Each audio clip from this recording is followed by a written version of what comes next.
Hello, this is the eccentric raven, reader and writer, trying my best to do both. It is now the start of April, and April is National Poetry Month. So to celebrate the art of poetry, I am introducing a special kind of readathon called Poem-a-thon. The rules of Poem-a-thon are a bit complicated. Essentially, the rule is during the month of April, read at least 5 books that are in verse form. So examples can include an anthology of poetry or a novel-length story that is in verse form. Okay, I guess those rules were actually not so complicated. And you can track your progress by going to Storygraph. If you go down to the description below, you will see my Storygraph link. My Storygraph challenge includes a list of books that I have on my TBR to read for this challenge. And if you join the challenge, you are welcome to add any other books. So you complete this challenge after you've read at least 5 books that are on my Storygraph link below. So for extra brownie points, you can go on to read at least 8, as I hope to. So I am going to use Poem-a-thon to read through some books on my TBR that specifically are some children's books in verse form, kind of a bit in the middle grade age group. And these books have earned either Newbery recognition or National Book Award, or both. So first on my list is Good Masters, Sweet Ladies, Voices from a Medieval Village by Laura Amy Schlitz. Illustrated by Robert Byrd. This is the Newbery Medal winner, and it should be a pretty quick read. Next on my list is The One and Only Ivan by Catherine Applegate. Yeah, she is the author of Animorphs, and way back when I was a teen, I really dug Animorphs.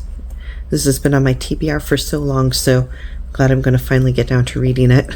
Alright, another award winner that's been on my TBR for a long time, Crisscross by Lynn Ray Perkins. I'm especially interested because this one just looked so postmodern. And then next on my list is Other Words for Home by Jasmine Warga. This is a story about a Syrian refugee. Probably going to be pretty sad, because it's a reminder about, the crises going on in the world that we live in. I like it when books, kind of deal with, the world that we live in today. Alright, here's another Newbery Honor recipient, also winner of the Coretta Scott King Award, Brown Girl Dreaming by Jacqueline Woodson, and also a National Book Award winner. Back cover says, touching and powerful, her story is both accessible and emotionally charged, each line a glimpse into a child's soul as she searches for her place in the world. Now, the last 2 books on my TBR in this category are a bit more for older teens, so these would actually be young adult. These 2 are about some much darker subjects. Long Way Down by Jason Reynolds, winner of quite a few awards, as you can see. And I've definitely heard about how it's about a pretty dark subject. So as the back cover says, Will's older brother Sean has been shot dead. Will feels a sadness so great he can't explain it. But in his neighborhood there are the rules. Number 1, crying, don't, no matter what. Number 2, snitching, don't, no matter what. Number 3, revenge, do, no matter what. But bullets miss, you can get the wrong guy, and there's always someone else who knows to follow the rules. 60 seconds, 7 floors, 3 rules, 1 gun. And then last I have National Book Award finalist Sold by Patricia McCormick. This is about an unfortunate common crime in the world that we live in today, because it is about a young girl who, well, as it says here, has been sold, trafficked. I can tell this book definitely has a lot of tears in store. But at the same time, it's a topic that matters a lot to me, as I have a good friend who's been an activist in this area with trying to help out girls in this situation. So dark as it is, I definitely look forward to reading this. Now, if you'd like to read just some kind of good old-fashioned poetry from, any era, any country, anthologies of, poetry, there is so much on that I could easily make another video about it. I did, after all, get to read a lot of poetry back when I studied English in college. So for the purposes of this video, I'm going to provide a few recommends. It's confession time now.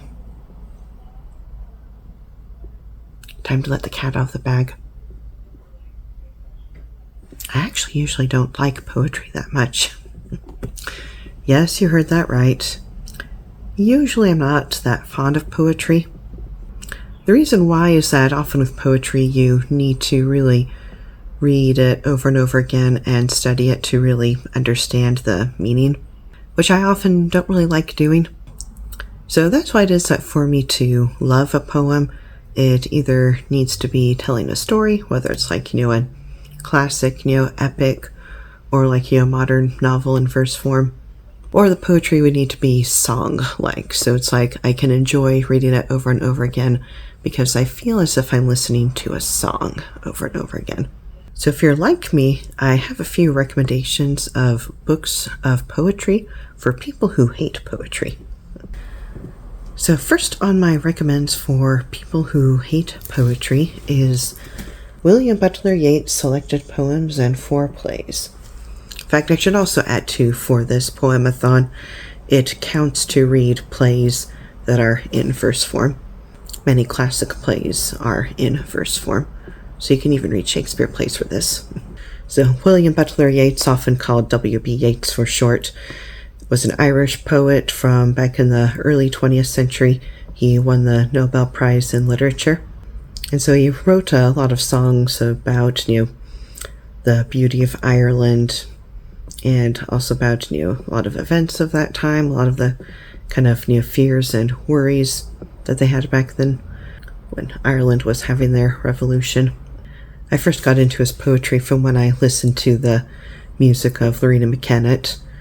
She's one of the great, Celtic singers of today. A lot of his poems have been turned into songs. So if you haven't read any of his poems before, be sure to read them. When I was in college, I think two of the poets who I liked the most had to be Christina Rossetti and Elizabeth Barrett Browning. I read these books of their poems way back when I took a class in Victorian British women's literature. Both of them have some pretty interesting symbolism to explore and a lot of commentary about that place and time as well. And here's another poetry book that I got back in high school that I like a lot, 100 Poems from the Chinese. And so these are, Chinese poems that were translated to English. And on the back here says, these are a lot of poems by Tu Fu, who was from back in the Tang dynasty, back in the 700s, and quite a few other, poets from the medieval Chinese dynasties. It's been so long since I read this, I should read it again. It's pretty how a lot of, Chinese poetry is kind of similar to like the Japanese haikus. So also in college, I took 2 courses in medieval literature, and I got to read a lot of medieval poetry, of course, and it included some stories that you've probably never heard of before. So this book that I have is a collection known as the Lais of Marie de France. So a lay is a kind of poem that is kind of like a ballad in a way, where it's a poem that is telling a story that's kind of like a folk story. So Marie de France was a historic figure from back in the 1200s, and there's not really that much known about her. We know that she was like a nun of noble birth among the Normans. So these were originally in French, translated into English. And so a lot of these stories are kind of courtly love kind of stories that were common back in the medieval times. Marie de France's works were overlooked for a long time. So it's nice that in the modern times we live in now that her works are starting to be recognized. And here's a story that a lot of people have never heard of before. It's called Silence, a 13th century French romance. So this is an epic story that tells the story about a young girl who pretends to be a boy. It's like her parents disguise her as a boy and she lives her whole life pretending to be a boy.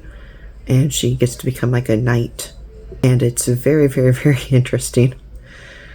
And believe it or not, they actually did have a lot of stories back in the medieval era that were just like that. So it's a very interesting story. And I actually had a lot of fun reading it back in college. And also, if you'd like to read another Newbery winner in verse form, this is Out of the Dust by Karen Hess. This is a story about a young girl named Billy Jo who lives in the Dust Bowl during the Great Depression. It's a pretty, emotional but, powerful story. I read it a number of years ago and it just really struck me. It's a pretty quick read, but very, very strong, very powerful. And I also have to confess, too, that a book on my TBR in March has not yet been read, so it's still on my TBR, so I might be able to take advantage of Poem-a-thon to read this. It's 1,000 Years of Poetry, of Irish Poetry, and I'm pretty sure there's some W.B. Yeats in here.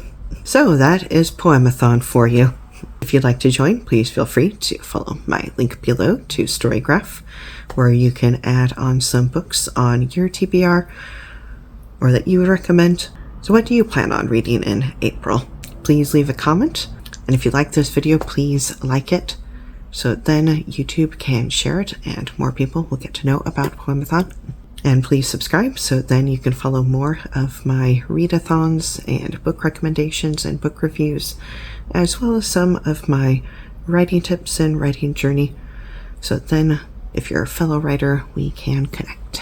Thank you for watching. The Eccentric Raven signing out.